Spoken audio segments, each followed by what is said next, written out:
Hello everyone, once again welcome back to our YouTube channel My Class. First of all, thanks for your support on our previous videos और इसी तरह से आप हमारे videos और channel को share करिए, हमें सपोर्ट कीजिए ताकि इसी तरह का क्वालिटी कंटेंट और हेल्पफुल वीडियोस हम आपके लिए लाते रहें। काफ़ी लोगों की रिक्वेस्ट आ रही है कि बाकी सब्जेक्ट्स और बाकी पेपर्स के वीडियोस भी अपलोड कीजिए, तो बता दें कि उन सभी पर काम चल रहा है और बहुत जल्दी ही आपको बाकी सब्जेक्ट्स के वीडियोस भी अपलोड हो जाएंगे।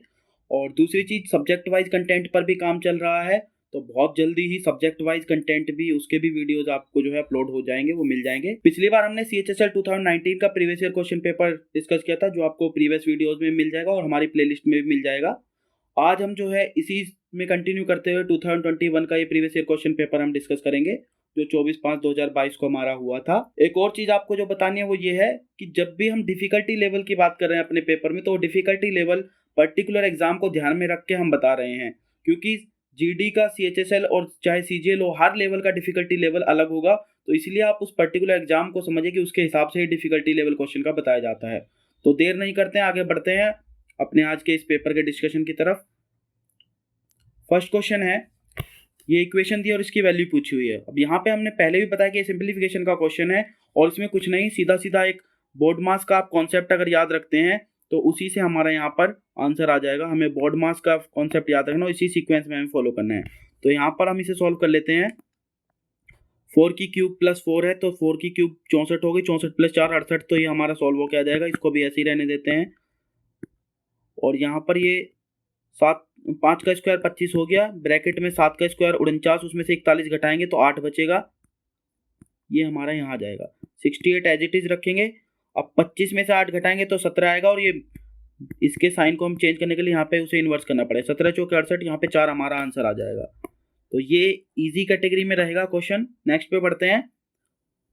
The fourth proportional to the numbers 5, 6 and 8 है। यहाँ पे फोर्थ प्रोपोर्शनल पूछा है। अब हमसे जो भी प्रोपोर्शनल पूछा होता है उसको हम एक्स मान लेते हैं। यहाँ पे फोर्थ पूछा है तो हम फोर्थ को एक्स मान लेंगे।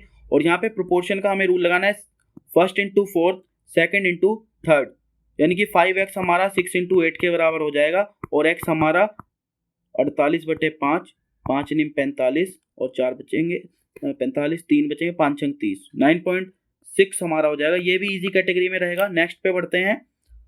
To pack a set of books, Gautam got cartons of a certain height that were 48 inches long and 27 inches wide if the volume of such carton was 22.5 cubic feet। यहाँ पे volume दिया हुआ है, length breadth दी हुई है, height पूछी हुई है, और 1 फुट को 12 इंच यूज करने के लिए कहा उसने। तो कोई बात नहीं, क्योंकि ये क्यूबॉइड है, क्यूबॉइड का वॉल्यूम हमें पता होना चाहिए क्या होता है, लेंथ यहाँ पे ये है, क्योंकि ये इंचेस में है और वो वॉल्यूम फुट में दिया है, इसलिए फुट में बदल लेंगे, 27/12।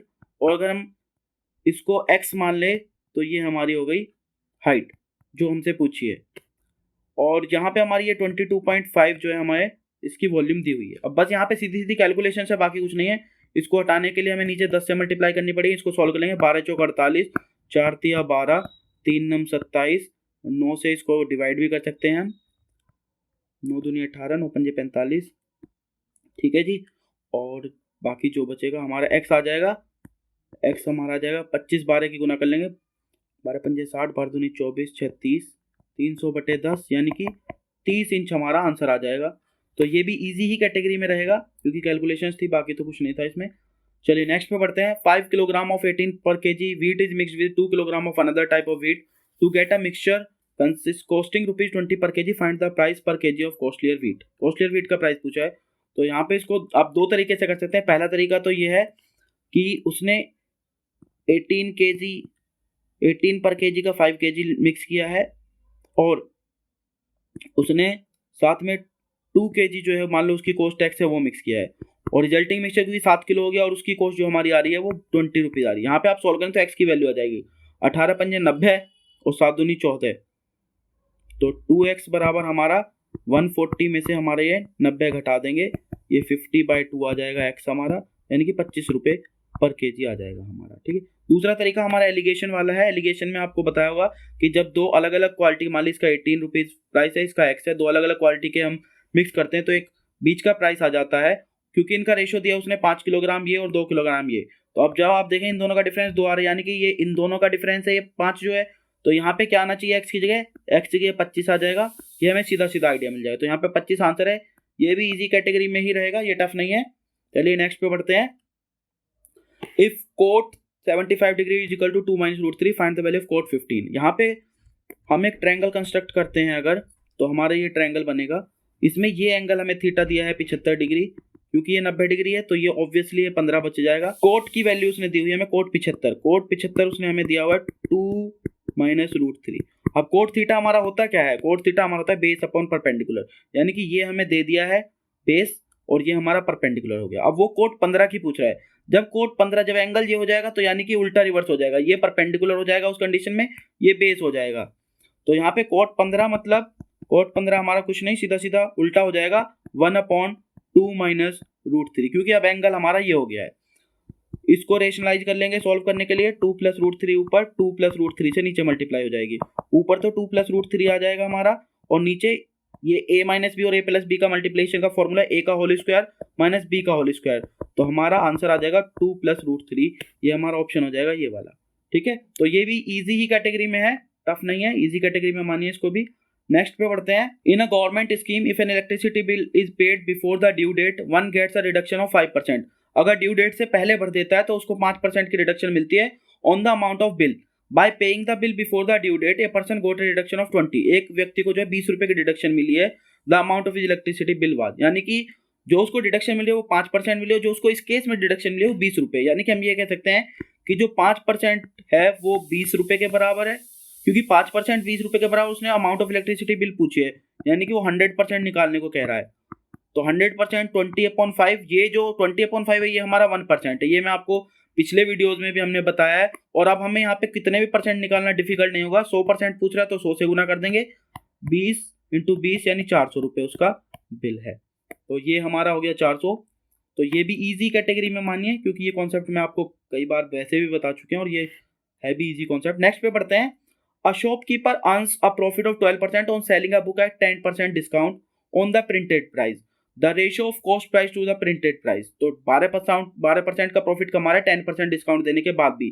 यहाँ पे कुछ नहीं, सिंपल सा एक फॉर्मूला होता है CP/MP is equal to 100 minus D% upon 100 plus G%। अगर इस फॉर्मूले को हम लिख लेते हैं तो क्योंकि डिस्काउंट 10% दे रहा है तो 100 में से 10 घटाएंगे 90 और 100 में प्रॉफिट जुड़ जाएगा 112 नीचे आ जाएगा हमारा। इसको सॉल्व कर लेंगे तो ये 2 से काट दीजिए, 45 दूनी 90 और 56 दूनी 112, ये ऑप्शन है। हाँ जी, ये हमारा थर्ड ऑप्शन हो जाएगा। ये भी इजी टू मीडियम मान लीजिए, वैसे इजी कैटेगरी में, लेकिन कई बार ये फॉर्मूला नहीं पता होता तो इसलिए मीडियम मान सकते हैं हम इसको। कैलकुलेशन इजी थी उसमें।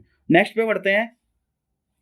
A thief was spotted by a policeman from a distance of 225 meters। मतलब ये एक पुलिसमैन है और यहाँ पे एक थीफ है, उसने उसको देखा। ये दोनों के बीच की जो दूरी है वो 225 मीटर है, ये क्वेश्चन कह रहा है।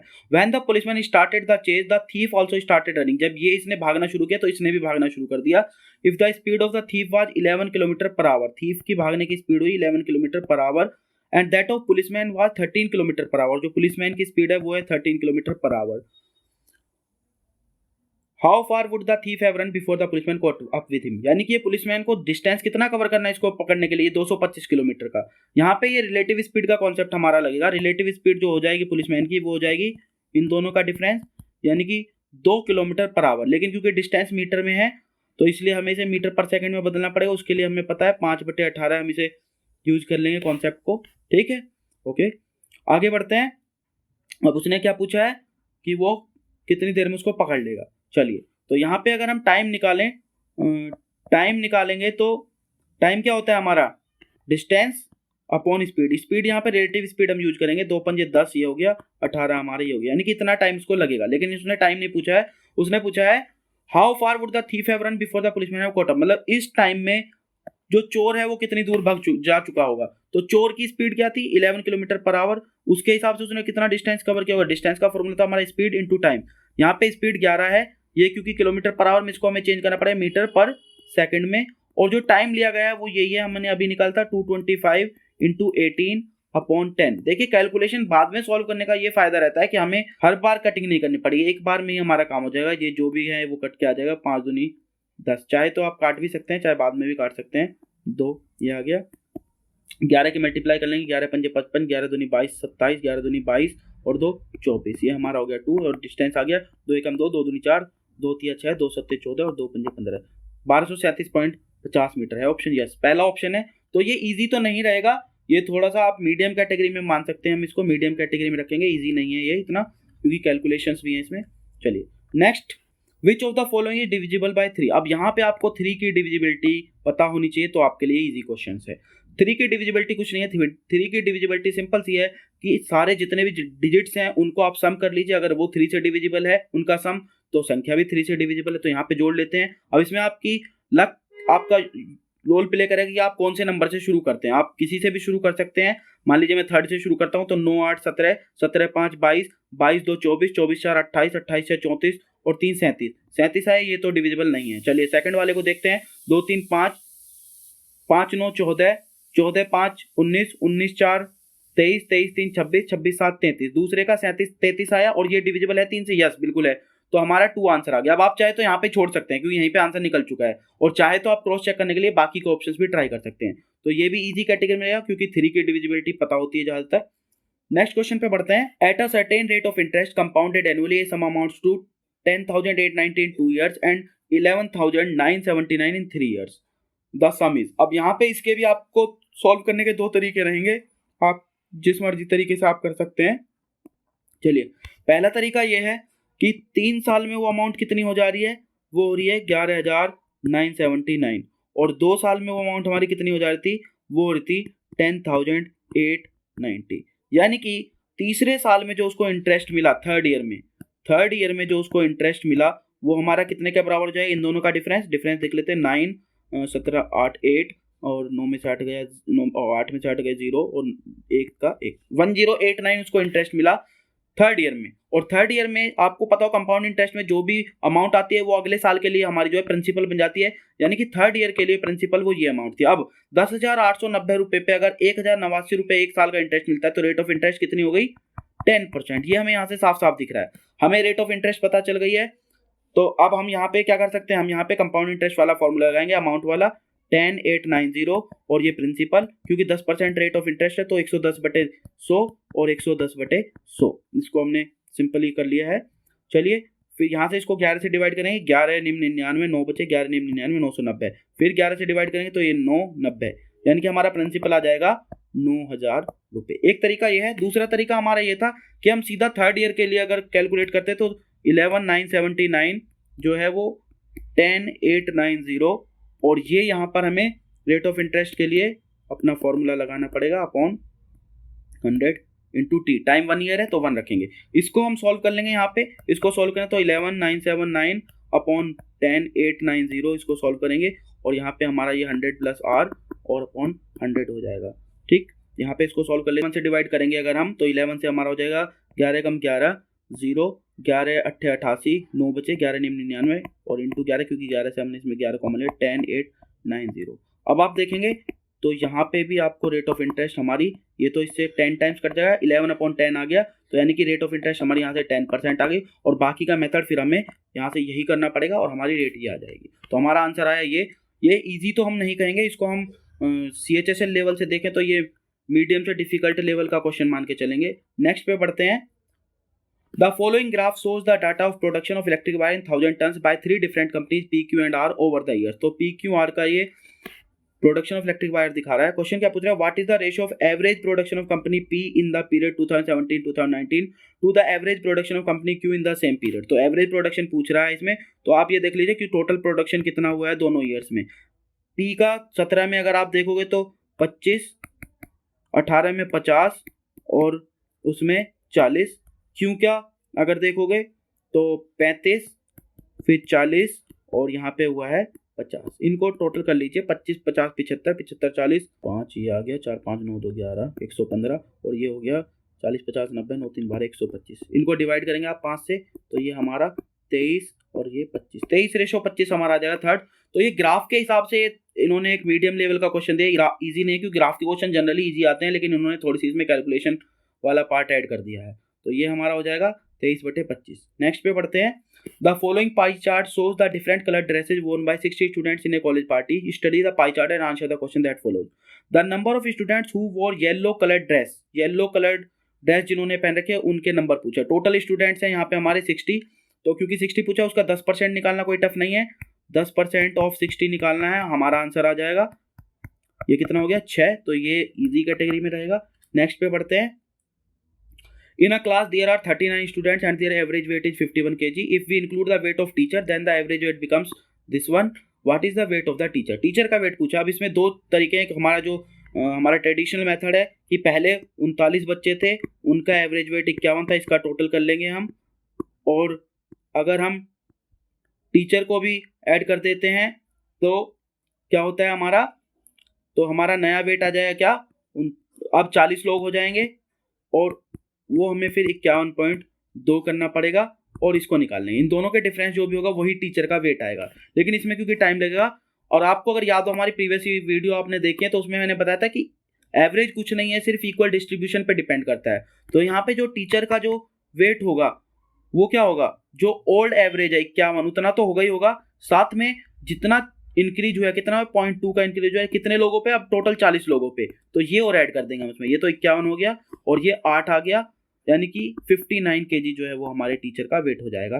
तो ये हमारा ये हो गया, ये भी इजी कैटेगरी में रखेंगे हम। नेक्स्ट पे बढ़ते हैं। A sum of money becomes 3364 at a rate of 16% compounded annually for 2 years. The sum of money, simple सा कंपाउंड इंटरेस्ट का क्वेश्चन है, सिंपली इसमें कैलकुलेशन है और कुछ नहीं है। तो यहाँ पे 3364 ये हमारी हो रही है, प्रिंसिपल पी मान लेंगे जो निकालना है हमें, और क्योंकि 16% है तो ये 2 साल का ब्याज है, 116/100, ठीक है। अब हम इसको डिवाइड करें अगर, तो ये 4 से 25 ये कटेगा और 4 से इसको काट देते हैं हम, 4 दूनी 8 और 4 नीम 36, 29 बार ये कटेगा, 29 से कट जाएगा, 4 से हम इसको भी काट लेते हैं एक बार, 4 दूनी 8, 4 नीम 36 और 4 से इसको काटते हैं तो 4 अट्ठे 32 और 4 चौक 16 और 4 एकम 4, 841। अब यहाँ से देखिए आपको ये 29 का स्क्वायर अगर आपको याद है तो बहुत अच्छी बात है, ऐसे स्क्वायर्स आपको याद होने चाहिए जनरली, और ये 841 और अपॉन में हमारा 2500 है, तो 841 से 1 टाइम कट गया, यानी कि प्रिंसिपल हमारा कितना आ गया 2500। तो इजी ही है लेकिन कैलकुलेशन से, इसलिए हम इसको मीडियम कैटेगरी में रखेंगे। नेक्स्ट पे बढ़ते हैं। If the surface area of a sphere is 1386 centimetre square then find the radius of the sphere. Surface area दिया है, रेडियस पूछी है, ठीक है। सरफेस एरिया का फॉर्मूला आपको पता होना चाहिए, 4 पाई आर स्क्वायर होता है, और ये हमारा 1386 दिया हुआ है। अब यहाँ पे आपको एक बात जो बतानी है वो ये है कि अगर सरफेस एरिया दिया है तो हमेशा टोटल सरफेस एरिया आपको कंसीडर करना है, जब तक वो बताए ना कि कर्व सरफेस एरिया है या कौन सा है, तब तक हमें वो टोटल सरफेस एरिया ही मान के चलना है, ठीक है जी। चलिए 4 पाई को हम 22/7 यूज कर सकते हैं, आर स्क्वायर हमें निकालना है, 1386 हमारा ये हो गया, डिवाइड कर लेते हैं, 11 दूनी 22, 11 एकम 11 बचे 2, 11 दूनी 22 बचे 6, 11 छिक्के 66, ठीक है जी।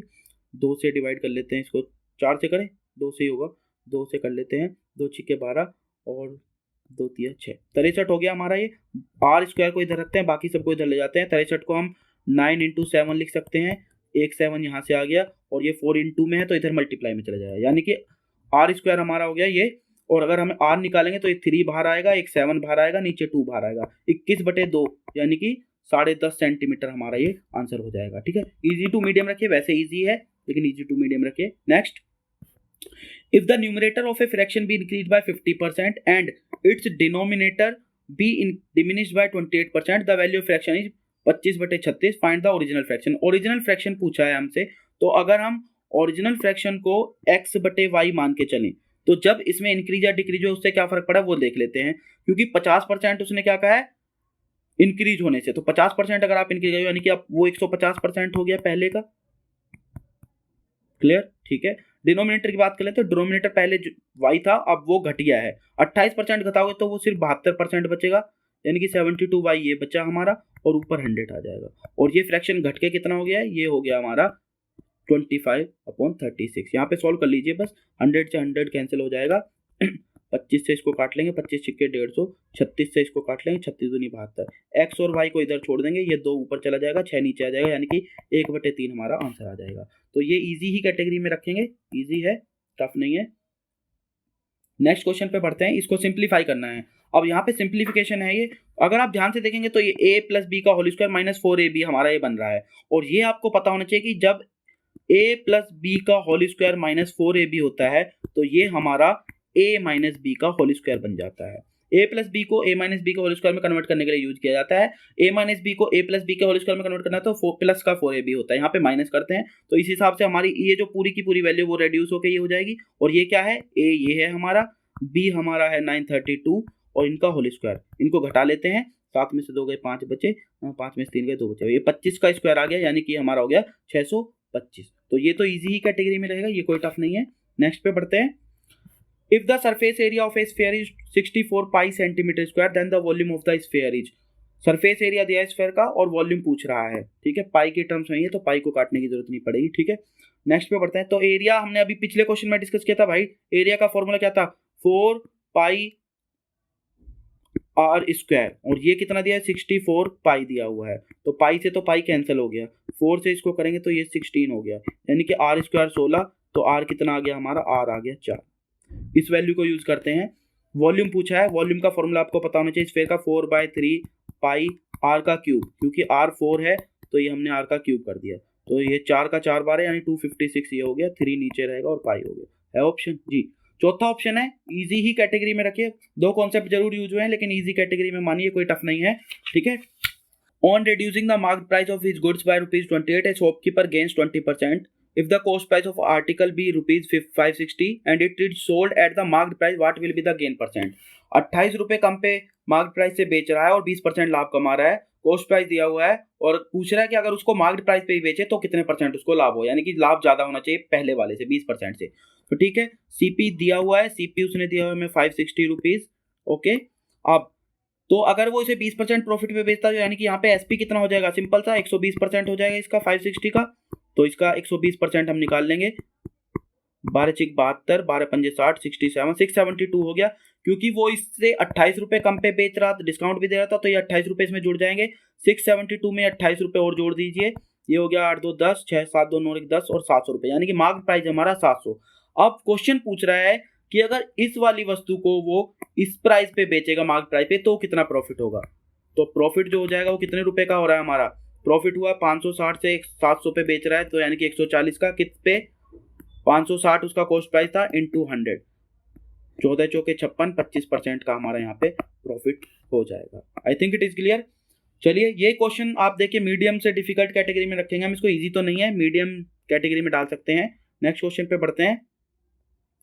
If x plus 1 upon x is equal to minus 2 by root 3, what is the value of x की पावर 5 plus 1 upon x की power 5? Okay, very good question.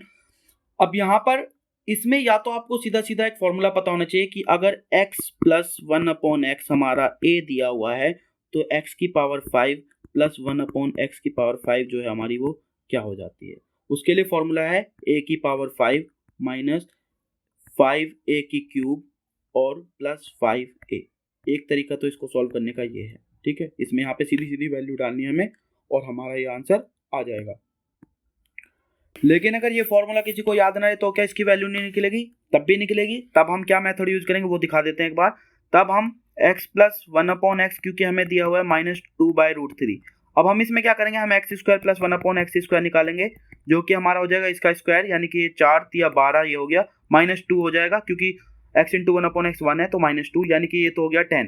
और हम इसका एक क्यूब निकाल लेंगे, एक्स की क्यूब दोनों तरफ का क्यूब कर देंगे, तो 1 upon x cube plus 3ab, ab हमारा 1 है, और a प्लस बी की वैल्यू हमें ऑलरेडी दी हुई है ये, और उधर क्यूब करेंगे हम, तो 2 का क्यूब तो 8 हो गया, 8 या 24, 24 रूट 3, यानी कि यहाँ से हमारा x cube plus 1 upon x cube की वैल्यू जो है वो हमारी 24, और ये 3 दूनी 6, इधर माइनस है इधर प्लस में हो जाएगा, तो यानी कि माइनस 18 रूट 3। अगर हम इसको और इसको मल्टीप्लाई कर लें तो हमारा क्या हो जाएगा, यानी कि एक्स की क्यूब प्लस 1 अपॉन एक्स की cube into x square plus 1 upon x square, इसको हम मल्टीप्लाई कर लेते हैं तो हमारा एक्स की पावर 5 प्लस 1 अपॉन एक्स की पावर 5 आ जाएगा, plus x plus 1 upon x भी आ जाएगा। इसकी वैल्यू हमें ऑलरेडी पता है, ये हम निकालेंगे, अगर मल्टीप्लाई करेंगे तो ये हो गया माइनस 180 रूट 3, और इसकी वैल्यू ऑलरेडी दी हुई है माइनस 2 रूट 3, ठीक है, क्योंकि ये इधर प्लस में है तो इधर जाएगा माइनस में होगा, और वो ऑलरेडी माइनस में है तो यहाँ पे प्लस में हो जाएगा, यानी कि ये हो गया हमारा माइनस 178 रूट 3, ये हमारा ऑप्शन है, हाँ जी है। चलिए अगर आपको फॉर्मूला याद है तो हम सीधा सीधा यहाँ पे कर सकते हैं कि हमारे a की पावर 5 है तो माइनस 2 रूट 3 की पावर 5 माइनस 5 है, और इसमें ए की क्यूब है क्योंकि -2√3 है, इसकी क्यूब कर देंगे और प्लस 5 है और ए हमें दिया है -2√3। इसको सॉल्व कर लेंगे तो भी आंसर आ जाएगा। 2 की पावर 5 होता है 32 क्योंकि 5 पावर माइनस है तो माइनस ये और इंटू 3√3 है, उसकी पावर 5 करोगे तो 9 तो ये आ जाएगा और √3 अब भी बचेगा। इसी तरह से ये -5 है और ब्रैकेट में आ जाएगा क्योंकि 3 है तो 2 की पावर 8 या 24√3 और प्लस माइनस प्लस 10√3।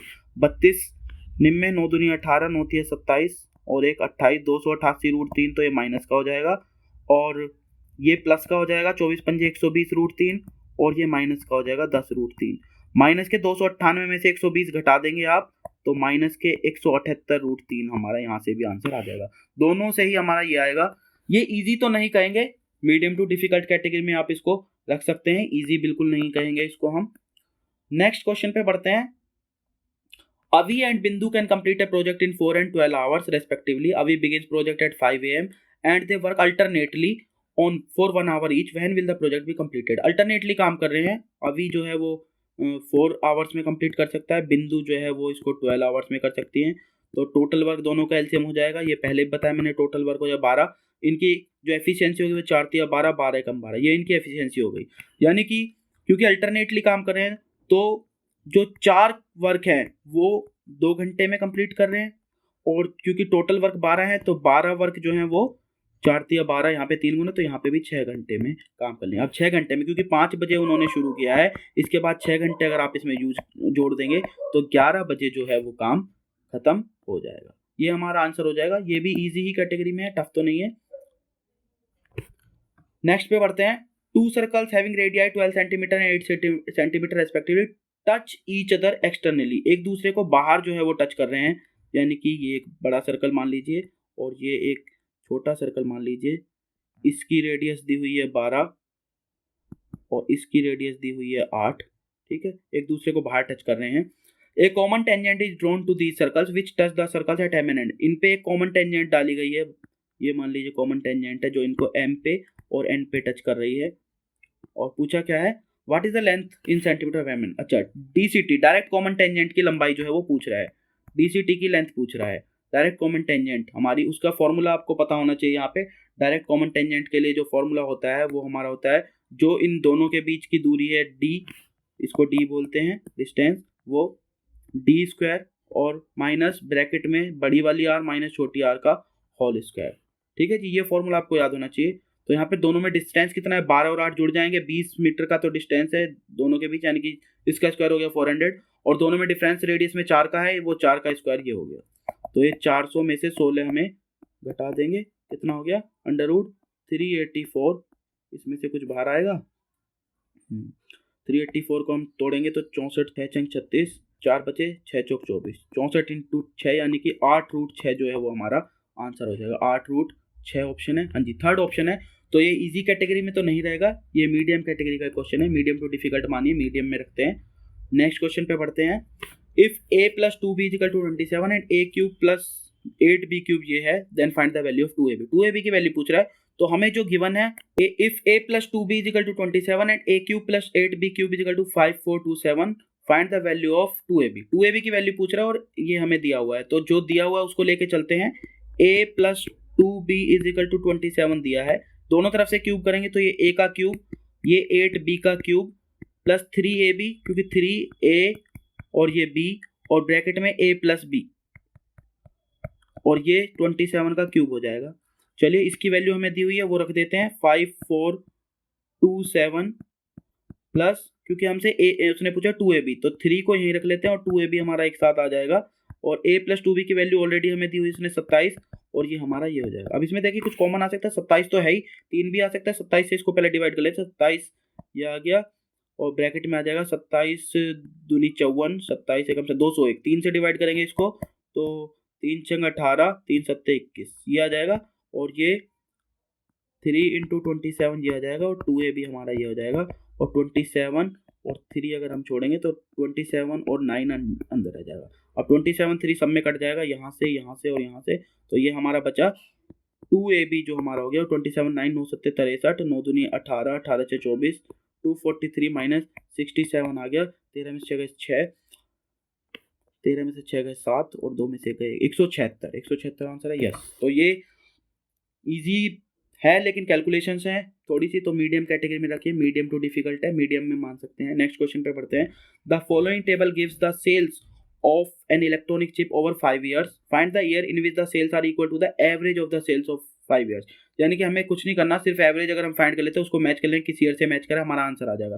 तो एवरेज का हमारा जनरल फॉर्मूला क्या है कि हम सबको टोटल कर सकते हैं और फिर उसको जितने भी ऑब्जर्वेशन उनसे डिवाइड कर दें। या तो आप, एक तरीका ये है कि आप सबको टोटल कर लीजिए, टोटल करते हैं 5 4 9 9 7 16 16 9 16 9 25 25 का 5 हासिल लगे 2 2 6 8 6 14 5 19 19 5 24 4 28 285/5 ये कितना हो गया, 5 पंजे 25 5 सत्ते 35 57 है। हाँ जी, इसी ईयर का है, ठीक है, तो ये आ जाएगा। एक और एवरेज का हमारा जो तरीका होता है वो एक ये होता है कि हमें किसी भी नंबर को एवरेज मान सकते, तो यहाँ पे अगर हम 55 को एवरेज कंसीडर कर लें तो उसमें हमारा प्लस माइनस क्या होगा, पहली संख्या 55 से कितनी कम है, 10 माइनस के, दूसरी संख्या कितनी कम है, 1 माइनस का, तीसरी संख्या 2 ज़्यादा इसलिए प्लस के 2, ये 5 ज़्यादा इसलिए प्लस के 5, ये 14 ज़्यादा इसलिए प्लस के 14, और इसको हम डिवाइड कर देंगे 5 से, क्योंकि डिस्ट्रीब्यूशन मैंने बताया था इक्वल डिस्ट्रीब्यूशन होता है एवरेज में, 5 से 5 में डिस्ट्रीब्यूट होने।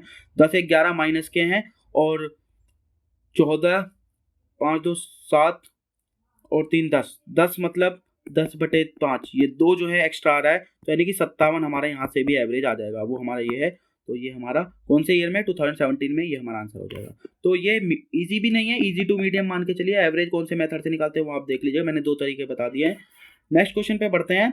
In an election between 2 candidates 80% of the eligible voters, मतलब एक इलेक्शन हुआ उसमें मान लीजिए, चलिए पहले पढ़ लेते हैं। Voters cast their votes, 5% of the votes cast were declared invalid, a candidate got this much votes which were 75% of the total valid vote, find the total number of eligible voters। तो total number of eligible voters मतलब total votes पूछ रहा है, वो 100% थी मान लीजिए। इसमें से क्या हुआ, 80% तो हैं वो, 80% ऑफ द एलिजिबल वोटर्स इन्होंने वोट डाली, बाकी 20% जो वोटर्स थे एलिजिबल उन्होंने वोट ही नहीं डाली। उसके बाद क्या हुआ, 5% votes cast were declared invalid. अगर टोटल वोट x हैं तो इसमें से 80% तो पहली बात तो वोटर्स एलिजिबल थे, उन्होंने वोट डाली। इसके बाद इनमें से भी 5% वोट जो है वो इनवैलिड हो गई, यानी कि बाकी जो वैलिड वोट बची वो बची 95%। और उसके बाद एक कैंडिडेट को मिली 10,545 वोट, जो कि 75% था टोटल वैलिड वोट के। यहाँ तक ये टोटल वैलिड वोट्स हैं, इनका 75% जो उसको मिला, और वो किसके इक्विवेलेंट है, वो है 10,545 वोटों के बराबर। पूछा क्या है, एक्स पूछा है, find the total number of eligible voter, ठीक है, एक्स पूछा है।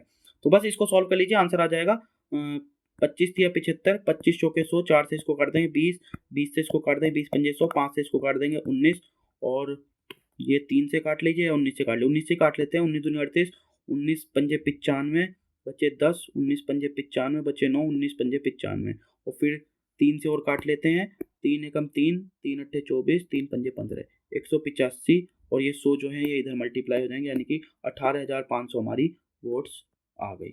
तो ये इजी नहीं है, ये medium category, medium to difficult category में माने, क्योंकि यहाँ पे कैलकुलेशंस भी हैं और आपका कॉन्सेप्ट भी है। तो ये हमारा लास्ट क्वेश्चन था, ये हमारा आज का डिस्कशन था जो प्रीवियस ईयर क्वेश्चन पेपर का था। ये होपफुली आपको पसंद आया होगा, और हमारे वीडियोस भी अगर आपको पसंद आ रहे हैं तो आप हमारे वीडियोस को, हमारे चैनल को ज़्यादा से ज़्यादा शेयर कीजिए, हमारे वीडियोस पर कमेंट्स कीजिए, क्योंकि कमेंट्स से आपके हमें मोटिवेशंस मिलता है, और हम इसी तरह का क्वालिटी कंटेंट आपके लिए लाते रहेंगे। मैंने आपको बता ही दिया कि और वीडियोस पे और सब्जेक्ट्स पे, बाकी कंटेंट पे भी काम चल रहा है, तो होपफुली हम जल्द ही वो आपके लिए ला पाएंगे। Thank you.